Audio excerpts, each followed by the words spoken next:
Осыдан бірер күн бұрын Қаскелен қаласындағы мына бір сіздер көріп тұрған Қойтас көшесіндегі асфальттың неге соншалықты жұқа екені жайында жергілікті тұрғынның видеосы әлеуметтік желімен бақ беттерінде жарияланған болатын. Жолдың сапасына көз жеткізу мақсатында біз бүгін көше бойына арнайы келдік. Сондай-ақ жолдың жөнделуін қадағалайтын және тапсырыс беруші мемлекеттік мекеменің өкілімен тілдесуді жөн санадық.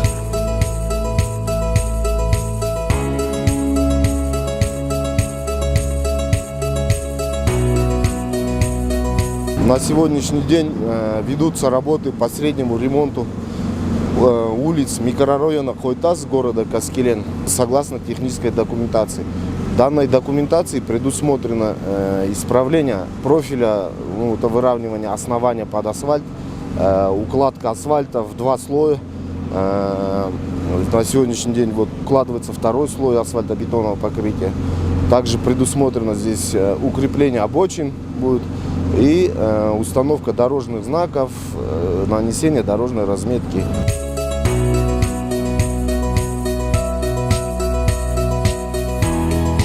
Бір 10-15 күннің ішінде өте жақсы жұмыс істеп жатыр. Осы бүкіл 5-10 көшенің бәрінің көзі ашылайын деп отыр. Осыған бір жағынан аудан әкіміне, ондағы азаматтарға бәріне рахметімізді айтайық деп отырмыз.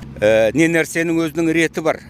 Бұл кісілерменен біз ана мастермен де бәрімен де сөйлесіп жүрміз. Алдымен бірінші қабат алдындағы эмульсиясы жайылды, одан кейін бірінші қабат жайылды, артынан екінші қабат міне жайылып басталды. Сондықтан да ол жерде ол көршілеріме де бір жағынан сабырлық тілеймін. Бұйырса көшеміз бәрі жақсы болады. Былтырғыдай аяғымызға пакет орап жаяу жүргеннен уже құтыламыз.